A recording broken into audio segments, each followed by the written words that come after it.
Greetings everybody, Serpentine451 here, and welcome back to another episode of Weeb Warriors. Folks, another week by myself, which means another week of just rapid-fire reviews and whatnot. So, let me just keep this brief for you. So, Kaguya-sama Loves War, Season 2, Episode 8. Miko Ino wants to control herself. Kaguya doesn't scare easily. Kaguya wants to be examined. So, the first part I can easily just summarize right quick. Essentially, Ino is a stickler for the rules. She wants to make sure that everything is up to snuff. Just a by-the-books type of girl. But seeing how to kind of counterbalance this, Chika decided to prompt her to break a few rules here and there, like taking pictures for Instagram. And all of this stemmed because Ishigami was playing one of his handhelds, which was more likely a Nintendo Switch. So yeah. And then, for the most part, this is the remaining part of the episode is all about Kaguya. Well, first, Gane and Kaguya get locked in a storage shed for school equipment for PE, and they had the typical romantic comedy cliche in that situation, which she just lost her mind over. Then leads to her going to her family's doctor, claiming that she acquired a disease, which he nonchalantly puts as love sickness, which is completely the case. All in all, good, solid episode for all the segments of this show. Oh, sorry, folks. Almost lost my dinner there. You didn't need to hear that, but I have to point that out. Anywho, now let's go to My Life as a Villainess, All Routes Lead to Doom, where this episode is from the perspective of Katarina's maid, Anne.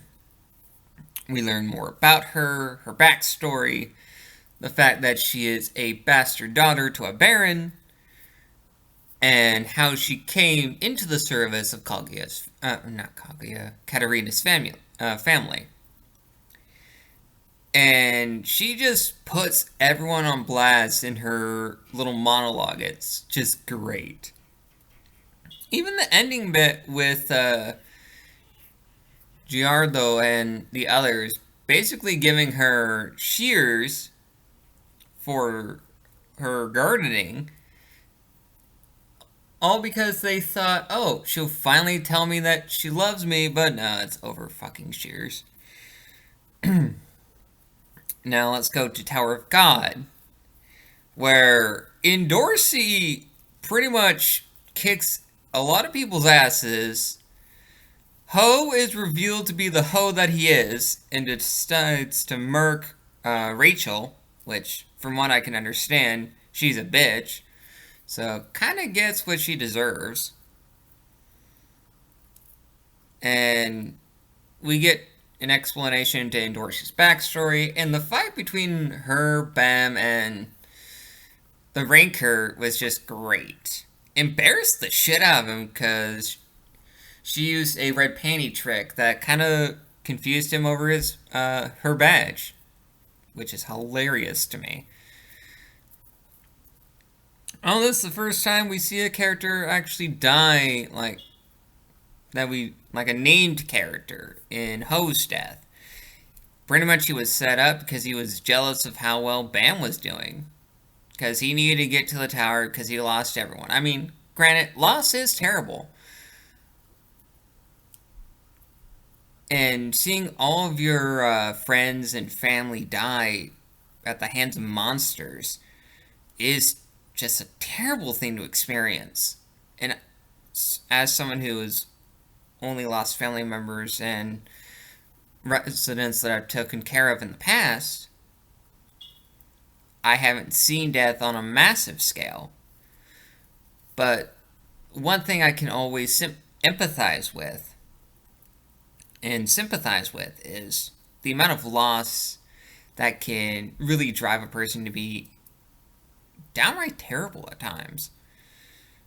I mean, he had good reason to try to climb the tower, but he did it in the most underhanded way possible. That's all I have to say about that. And then we have Lightyear Episode 9, State Claims, where we know what our boy Yota does, and he wrecks shop. This boy got into a fight with someone at his old school for beating up and critically injuring one of his friends. He just lost his cool. So his whole monster abilities are connected to his anger. And he really wrecked shop against this centipede dude.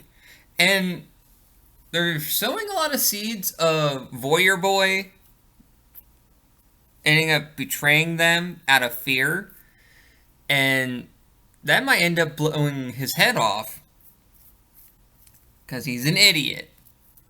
That is a creepy stalker voyeur. That wants to, like, prove himself as not a weak fuck.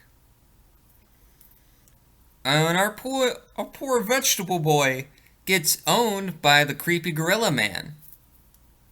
For assuming that his monster form, since it looked intimidating, was the one that beat the shit out of Centipede Boy. Morita, which was his name. Amuses me greatly to no end how people can assume things. But anywho, for the soapbox discussion this week, I guess some things, news articles from Anime News Network have been, they're kind of been stagnant. Like the second Yokai, Setokai Yakuindomo film has been delayed. And all this other stuff. Not. Oh, and of course, the expansion pass for Pokemon Sword and Shield, the Isle of Armor, releases on the 17th of June. I'm excited to really go into this here. Well, I guess I found something that we can talk about here. Studio Ghibli will be getting a theme park that will start construction in July for a fall 2022 opening. So it's going to be pretty interesting. I dig it. And of course, the Tenchimuyo Ryoki OVA Season 4 is added to Crunchyroll. Not a whole lot to talk about here, honestly. Everything is just kind of either delayed or previous directors, like Shohei Yabuda, is helming the Attack on Titan final season promo video, which is pretty cool. He was the director of Vinland Saga. Well, and those are just of the articles of today, June 2nd. But anyway, folks, this has been Serpentine 451 here, just talking about anime and among other things. And if you want to, I could set up a subreddit dedicated to just my channel in general. Or just, well, I wouldn't necessarily say Weeb Warriors. I don't know if it would be the best course of action. But hey, c'est la vie. Anyway, I'll catch you guys next time.